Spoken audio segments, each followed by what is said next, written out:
우리 오늘 함께 살펴본 우리 본문 말씀, 유명한 말씀이죠. 마태복음 5장에서 7장을 보면 예수님께서 제자들과 또 함께 모인 많은 무리들에게 들려주셨던 산상수훈의 이야기가 있습니다. 여기에는 하나님을 믿는 사람들이 하나님의 뜻을 바르게 알고 또 삶에서 하나님의 선하신 뜻을 이루며 살기 위해서 어떻게 해야 하는가에 대해 말씀으로 가르쳐주고 계십니다. 이렇게 산상수훈의 말씀 가운데 우리가 오늘 본문 말씀을 함께 나누려고 하는데요. 6장 1절 말씀입니다. 사람에게 보이려고 그들 앞에서 너희 의를 행하지 않도록 주의하라. 그리하지 아니하면 하늘에 계신 너희 아버지께 상을 받지 못하느니라 라고 말씀해 주십니다. 사랑하는 성도 여러분, 하나님의 선하신 뜻을 이루며 살아가기 위해서는 우리가 가장 먼저 알아두어야 할 것이 있는데 바로 사람들에게 보이려고 그 목적을 가지고 의를 행해서는 안 된다는 것입니다. 6장 1절에 우리가 다시 한번 살펴보면 여기 너희 의라는 단어가 나오는데요. 5장의 20절에도 보면 너희 의라는 동일한 단어가 나옵니다. 너희 의, 똑같은 단어로 볼 수 있지만 그 두 단어는 서로 다른 의미를 가지고 있습니다. 5장 20절에 내가 너희에게 이르노니 너희 의가 서기관과 바리새인보다 더 낫지 못하면 결코 천국에 들어가지 못하리라 라고 말씀하고 계십니다. 여기 5장 20절에 나오는 의는 하나님을 향한 열정과 이웃에 대한 사랑에서 비롯된 의를 말하고 있습니다.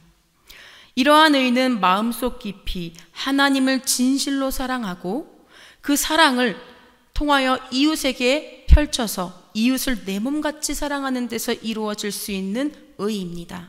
그러나 오늘 우리 함께 읽었던 본문의 6장 1절에서 말하는 의는 자기중심적인 의를 말하고 있습니다. 여기에는 사람들에게 경건한 사람으로 내가 인정받기 위해서 자신을 드러내려고 하는 그런 의도가 담겨 있습니다. 그러므로 두 단어는 너희 의, 동일한 단어로 보이지만 그 의미와 목적은 서로 다릅니다. 예수님은 우리가 하나님의 선하신 뜻대로 살아가기 위해 가장 중요하게 생각해야 할 것이 바로 누구를 위하여, 우리가 무엇을 위하여 선을 이루려고 하는가, 그 목적과 방향을 분명하게 가르쳐 주시기 위해서 6장 1절의 시작을 사람에게 보이려고 그들 앞에서 너희 의를 행하지 않도록 주의하라 라고 말씀하고 계신 것입니다. 사랑하는 성도 여러분, 이제 우리는 오늘 우리에게 주신 본문 말씀을 살펴보면서 자기 의에 빠지지 않고 하나님의 선하신 뜻을 이루기 위해서 행해야 할 참된 구제가 무엇인가를 함께 살펴보고자 합니다. 여러분, 참된 구제란 첫 번째로 사람을 의식하는 것이 아니라 하나님을 의식하는 것입니다. 제가 얼마 전에 신학대학원에서 같이 수업을 들었던 선배로부터 카톡 메시지를 받게 되었습니다. 그 메시지에는 선배님이 사역하고 있는 그 교회에서 어제와 오늘 이틀에 걸쳐서 기독교 방송 CTS 미라클 7000이라는 프로그램 촬영을 한다는 소식이었습니다. 현재 그 교회가 하고 있는 일은요, 사랑의 쌀독과 나눔 냉장고를 교회 앞에 설치해 놓고 지역의 소외계층 누구나 냉장고를 열어서 음료수를 먹을 수 있고 또 쌀을 살 형편이 안 되는 이들에게 필요한 만큼 가져갈 수 있도록 쌀을 채워놓고 그렇게 사람들에게 제공하고 있다고 합니다. 정말 감사하게도 고정 후원처가 없는데도 1년 동안 지금까지 1년이 넘도록 지금까지 쌀독에 쌀과 라면이 떨어지지 않고 또 냉장고에 음료와 배지밀이 떨어지지 않도록 때를 따라 채우시는 놀라운 주님의 일하심을 경험하고 있다고 합니다. 그래서 이 귀한 일들을 이제 프로그램으로 많은 사람들과 함께 공유할 수 있도록 미라클 7000이라는 프로그램을 통해서 방영이 될 예정이라고 합니다. 넉넉하지 않은 상황이지만 교회가 하나님의 사랑을 이웃에게 나누어 주고자 할 때 하나님께서는 그 계획을 도우십니다. 그 계획을 도우심으로 구제하는 일에 부족함이 없도록 날마다 채워주십니다. 이렇게 구제는 하나님을 향한 선한 마음을 가지고 행해야 합니다. 유명한 연예인들 그리고 많은 사람들이 참 귀한 일들을 하죠. 선한 마음을 가지고 구제하는 일에 앞장서는 대표적인 사람들이 있습니다. 그들의 선행은 우리가 함께 느낄 때 참 마음을 따뜻하게 해줍니다. 그리고 뿐만 아니라 그들의 선행은요, 그 귀한 일에 함께 참여할 수 있도록 독려하는 역할도 합니다. 그러나 모두가 동일하게 이렇게 선한 마음으로 선행을 하는 것은 아닙니다. 자신의 선행을 통해서 사람들에게 과시함으로써 사람들에게 칭찬과 존경, 인정을 받으려고 하는 그러한 의도를 가지고 구제하는 일에 앞장서는 사람들도 가운데 있습니다. 이러한 구제는 하나님의 선한 마음을 품고 도움이 필요한 사람들을 향하여 긍휼한 마음으로 돕는 게 아니라 자신의 의로움을 나타내기 위해 도움받는 사람들을 이용하고 있습니다. 예수님께서 이러한 사람들을 성경에는 외식하는 자라고 표현을 하셨습니다. 여기에 외식하는 자라는 이 단어의 원어는 히포크리테스입니다. 이 원어의 의미는 가장하다, 꾸미다 라는 뜻을 가지고 있는 휘포크리노마이에서 유래되었습니다. 그래서 이 원어의 의미를 살펴보면 연극 배우라는 뜻을 가지고 있습니다. 즉 이 단어는 마치 연극 배우가 자신의 모습을 감추고 맡은 배역의 모습으로 연기하듯이 구제라는 선한 행위의 가면 뒤에 사람들에게 칭찬과 인정을 받으려고 하는 욕구를 숨겨놓은 행위를 외식하는 자라고 이야기하고 있는 것입니다. 이렇게 외식하는 사람은 선한 행위를 통해서 자신의 의로움이 부각되어야 하기 때문에 최대한 많은 사람들이 알 수 있도록, 많은 사람들이 볼 수 있도록 회당 앞에서 또 많은 사람들이 지나가는 큰 거리에서 나팔을 붑니다. 나팔을 분다는 것은 제가 지금 여러분들에게 좋은 일을 하려고 합니다. 그러니 도움이 필요하신 분들은 언제든지 이 소리를 듣고 오십시오 라고 나팔을 부는 거예요. 하지만 이 나팔을 부는 이 행위에 숨겨진 의도는요, 여러분 보십시오. 나 이렇게 좋은 일 하고 있어요. 사람들에게 더 많이 알리고 싶어서 나팔을 부는 것입니다. 그런데 문제는요, 이러한 마음이 누구에게나 있다는 거예요.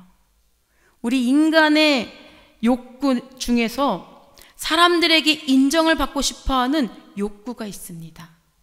그래서 그 욕구를 채우기 위해 구제로 자기의 의를 드러내어 인정을 받으려고 합니다. 그러나 이 욕구를 우리가 절제하지 못한다면, 이 욕구에 대해서 내가 깨닫지 못하고 이것에 우리가 마음을 빼앗긴다면 우리는 쉽게 자기의 의에 빠지게 되는 것입니다. 그래서 예수님은 우리에게 강한 어조로 너희 의를 행하지 않도록 주의하라 라고 말씀을 하고 계시는 것입니다. 사랑하는 성도 여러분, 이러한 구제는 온전한 선행이라고 볼 수가 없습니다. 사람들을 의식함으로 자신의 의를 드러내기 위해 구제를 그 도구로 사용하는 것은 하나님께서 기뻐하시는 모습이 아닙니다. 그렇기 때문에 우리는 진정한 구제, 참된 구제를 해야 되는데, 진정한 구제는 사람을 의식하는 것이 아니라 그 행위에 대해서 기뻐하시는 하나님을 의식하는 것입니다. 구제의 목적이 나를 위해서가 아니라 하나님을 위해서 행하는 것이 되어야 한다는 것입니다. 나를 위해서 사람들을 의식하며 행하는 구제는 이미 사람들에게 칭찬을 받았기 때문에 자기 상을 받은 것입니다. 그러나 하나님을 의식하며 행하는 구제는 하나님의 뜻을 이루는 행위이기 때문에 하나님께서 그 행위에 대한 보상을 베풀어 주신다는 것입니다. 그러므로 사랑하는 성도 여러분, 우리에게 주신 예수님의 가르침을 기억하며 사람을 의식하는 것이 아니라 하나님을 의식함으로, 눈에 보이지 않는 하나님을 의식함으로 참된 구제의 앞장서는 우리 모두가 되기를 간절히 소망합니다. 두 번째로 참된 구제는요, 구제를 하고 난 뒤에 자신의 행한 일을 잊어버려야만 합니다. 연말이 되면 뉴스에서 훈훈한 소식들이 들려오죠. 익명의 사람이 자신이 열심히 모아놓은 이 저금통을 가지고 동사무소 앞에 그저 내려놓고 갑니다. 누가 주었는지 알지 못해요. 또 평생을 발품을 팔아서 주변에 있는 폐지를 모아가지고 그것을 자신보다 더 불우한 이웃에게 사용해달라고 그 돈을 한 푼 두 푼 모아서 드리는 손길도 있습니다. 또 주변에 이제 연말이니까 너무 춥잖아요.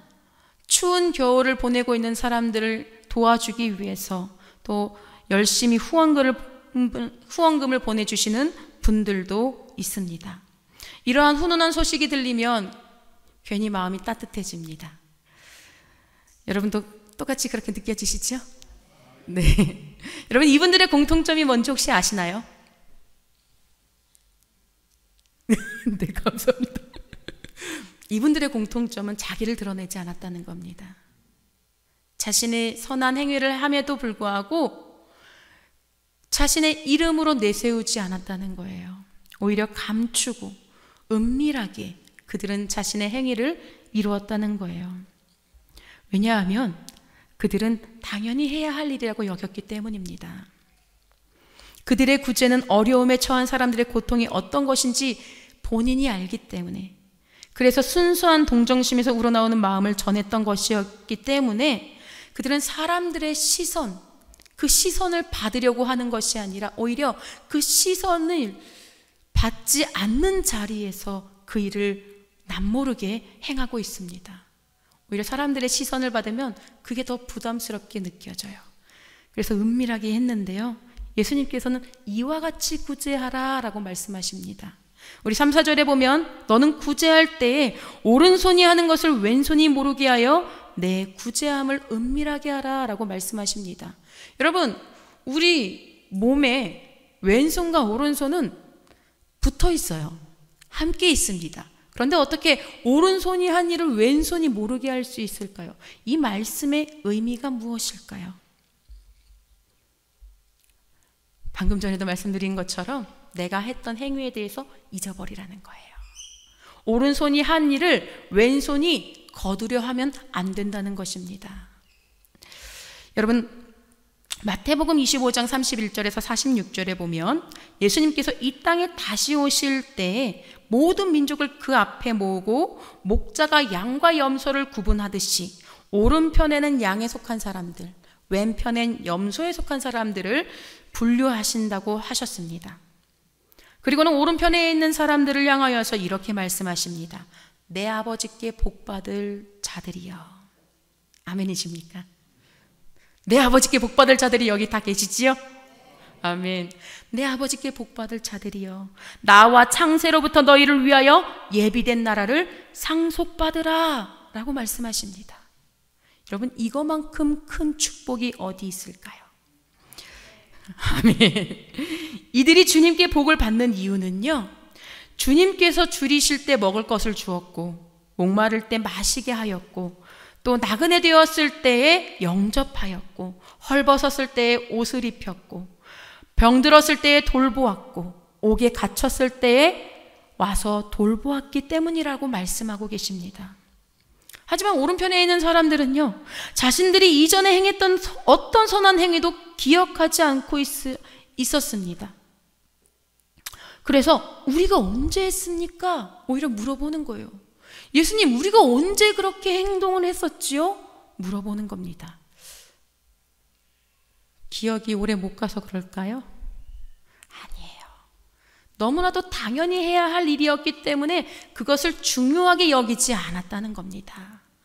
따로 계산하며 기억해 두지 않았다는 거예요. 우리는 왜 착한 일 하면 나 스스로가 이미 뿌듯해가지고 사람들은 모르는데 이미 나부터 뿌듯한 얼굴로 막 이렇게 다니잖아요. 좀 알아봐 달라고. 무슨 일 있어? 실은 이러면서 이제 그래야 이제 쭉 나의 스토리가 나오잖아요. 저도 예전에는 그런 적이 있었습니다. 목사님의 말씀을 새벽 예배 때 목사님 말씀을 듣고 선행을 하라고 하셔가지고 선행? 뭘 하지? 하고 새벽 예배 끝나고 운동을 하는데 바닷가 길 쫙 있는데 주변에 그 경치를 정말 아름답지 못하게 만드는 쓰레기들이 너저분하게 있는 거예요. 아깝다. 쓰레기 봉투를 가지고 와서 주웠어야 되는데 하면서 그 끝까지 가고 이제 턴을 하려고 하는데 옆에 이 마대자루라고, 그 뭐라 그러죠? 자루라 그러나요? 네, 그런 자루가 있는 거예요. 자루가 있네. 저걸 주워서 해 마라 고민을 엄청 많이 했습니다. 근데 딱 멀리서 보니까 양쪽이 다 뚫려 있는 것처럼 보이는 거예요. 안 되겠다. 뚫려 있어서 담을 수가 없네 하고 가려고 하는데 자꾸 마음이 찜찜해서 다시 돌아와서 그 자루를 들고 딱 봤는데 밑에가 막혀 있더라고요. 그래서 하나님이 뜻이구나. 쓰레기 주우라고 맘먹지 말고 실천을 해라 하신 것 같아서 열심히 쓰레기를 막 이제 줍고 가는데요. 괜히 사람들을 의식하는 거예요. 옆에 바로 차도가 있어서 지나가는 차들이 있는데 사람들이 날 보면 어떡하지? 지나가는 사람들이 운동하다가 지나가면서 나의 모습을 보고 한마디씩 하면 난 뭐라고 얘기하지? 겸손한 척 해야 되는데 이러면서 혼자 많은 고민을 했었습니다. 그러다가 깨달았어요. 사람들에게 보이려고 하는 행동이 아닌데 왜 사람들의 시선을 의식하지? 이런 마음이 들었어요. 오히려 그렇게 행동하는 내 모습 누가 알아봐 주지 않아도 내가 지금 이렇게 선한 의도로 하려고 하는 그 모습으로 기뻐하시는 하나님의 시선을 제가 의식하게 되었습니다. 그러면서 누가 알아주지 않아도 기쁜 거예요. 그래서 열심히 막 쓰레기를 주워서 교회에다가 버렸습니다. 분리수거해서. 여러분, 이게 선행이잖아요. 그런데 이렇게 선행을 할 때에 내가 뭐 했는데 막 기록하고 막 기억해 두어서 누구에게 막 자랑하면서 하는 것이 진짜 구제가 아니라는 것입니다. 참된 구제는 내가 당연히 해야 할 일이었기 때문에, 내가 살고 있는 지역이고 당연히 그 지역을 아름답게 보존하기 위해서 해야 할 일이기 때문에 줍는 것은 당연한 것이다. 우리는 이렇게 생각해야만 한다는 것입니다. 이렇게 당연하게 행했을 때에 하나님은 그들의 행위를 기억하여 주세요. 너희가 여기 내 형제 중에 지극히 작은 자 하나에게 한 것이 곧 내게 한 것이라. 하나님은 그들의 행위를 기억해 주셨어요. 그래서 가난한 사람들을 향하여 순수한 동정심으로 마음을 다해 구제했던 그들의 행위를 하나님이 기억해 주시고 기뻐 받으시며 그들에게 영생의 복을 허락해 주셨습니다.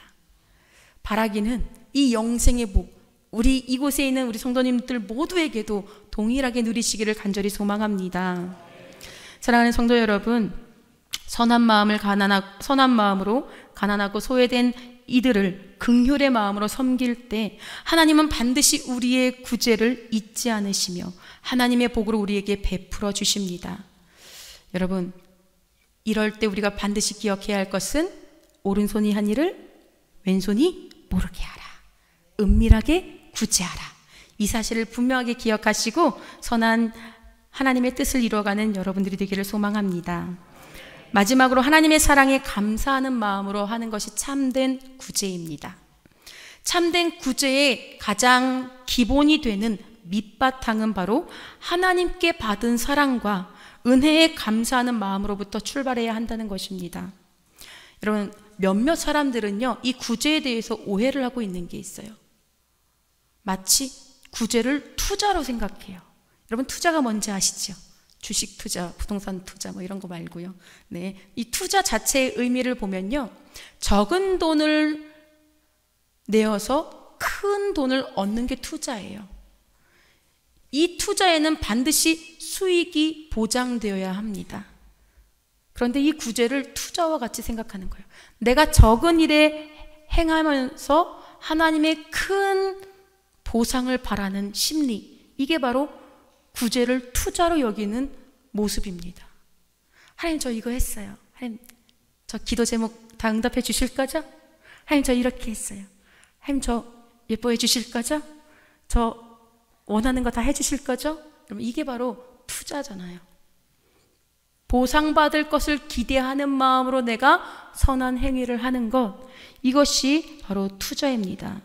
그런데 여러분, 구제는 이 땅에서 수익이 보장되는 투자가 아니라 눈에 보기에는 오히려 손해를 보는 것입니다. 구제는 하나님께 받은 사랑과 은혜에 감사하는 마음을 가지고 해야 되는 거예요. 여러분, 누군가로부터 이미 받은 도움에 우리가 감사의 표시를 했는데 그 사람에게 내 성의를 받았으니 또 내게 무엇을 달라고 요구하는 게 옳은 걸까요? 옳지 않죠. 여러분, 구제도 마찬가지예요. 이미 하나님으로부터 받은 큰 사랑과 은혜에 감사하는 마음을 우리가 주님 앞에 돌려드리는데 무엇을 더 바라고 요구할 것이 있겠습니까? 그렇기 때문에 구제한 후에 하나님께 무엇을 바라는 것은 옳지 않은 것입니다.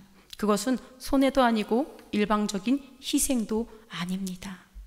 구제는 가지고 있는 것이 넉넉해야만 할 수 있는 것 또한 아닙니다. 여러분, 부족한 가운데에도 구제는 얼마든지 할 수 있어요. 우리 옛말에 그런 말이 있잖아요. 콩 한 쪽도 나눠 먹어라. 부족한 형편이지만 우리가 하나님의 사랑에 감사하는 마음이 있다면 그 부족함에도 넉넉히 이웃들과 함께 나눌 수 있다는 것입니다. 한 사람의 소유의 크기와 관계없이 우리 모두가 하나님으로부터 사랑과 은혜를 받았기 때문이죠. 그렇기 때문에 부족한 가운데에서도 우리는 얼마든지 우리 주변을 도울 수가 있습니다. 그렇다면 사랑하는 성도 여러분, 우리의 도움이 필요한 사람들은 누구일까요? 성경에서는 대표적으로 세 부류를 이야기하고 있습니다. 과부와 고아와 나그네. 여러분, 남편이 없는 과부들은 누군가의 도움 없이는 먹고 살기가 어려웠었습니다. 그 당시에. 그리고 가정의 울타리가 되어줘야 할 부모가 없는 고아도 자기의 힘으로 살아가기가 어렵습니다. 그 고아는 혼자 살아갈 힘이 생길 때까지는 누군가가 도와주어야만 하는 것이었습니다. 또한 머물 곳이 없어 정처 없이 떠도는 나그네, 연로한 나이로 인해 더 이상 일할 수 없는 이들, 육체적으로나 정신적으로 장애가 있는 사람들, 여러 가지 이유로 사회가 외면하여 설 기회조차 주지 않는 사람들이 바로 우리의 도움이 필요한 사람들입니다. 우리는 그들에게 적극적으로 다가가서 사랑과 관심을 가지고 도와주어야 할 의무가 있습니다. 왜냐하면 본래 우리도 그 고아와 같은 존재였고 나그네와 같은 존재였고 과부와 같은 존재였거든요. 인생에 있어서 옳은 길이 어디인지 알지 못해서 정처 없이 떠도는 나그네 인생, 우리가 그런 인생을 살아왔었잖아요. 과부와 같이 우리를 지켜주고 보호해줄 울타리가 없어서 우리가 그렇게 고아와 같이 살아왔던 그 인생이 있었잖아요. 하나님을 알기 이전의 삶. 그런데 그런 우리에게 주님께서 친히 우리 삶의 자리에 찾아와 주셔서 우리를 불쌍하게 여기심으로 십자가를 통해 우리를 고난의 자리에서, 가난한 자리에서 건져주시고 모든 고통으로부터 끊어주시기 위해 그 십자가를 지셨잖아요. 우리는 그 사랑과 은혜로 나음을 입었습니다. 그러므로 우리는 그 사랑과 은혜에 합당한 삶을 사는 것이 당연한 것입니다. 여러분, 그것이 바로 구제예요. 하나님께 받은 은혜에 감사함으로 우리가 그 사랑을 실천할 수 있는 것, 그것이 바로 구제입니다.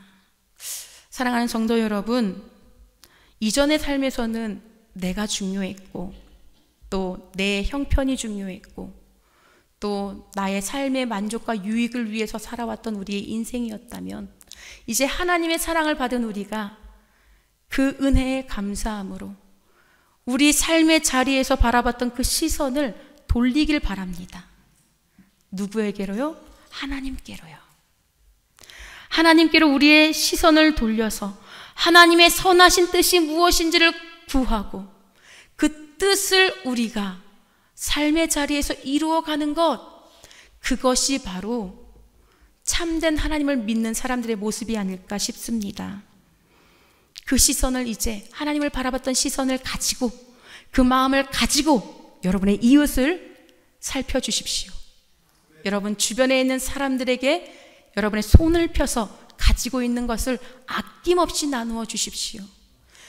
여러분이 그렇게 선한 마음을 가지고 선한 의도를 가지고 행할 때에 하나님은 여러분에게 복 주실 것입니다.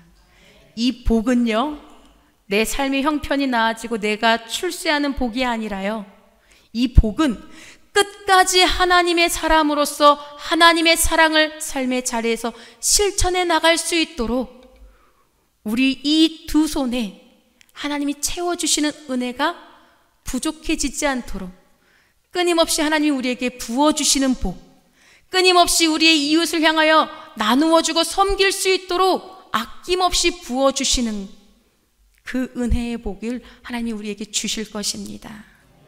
사랑하는 성도 여러분, 아무도 우리의 행함을 알아주지 않고 기억하지 않는다 할지라도 하나님께서 우리의 마음을 아시고 우리의 행함을 기뻐하시는다는 것에 만족하시며 날마다 참된 구제를 삶에서 실천하는 하나님의 거룩한 백성들이 되시기를 간절히 소망합니다. 그렇게 하실 때에 앞서 말씀드렸던 저의 선배님의 교회처럼 하나님께서 날마다 채워주시는 은혜를 부어주실 것입니다.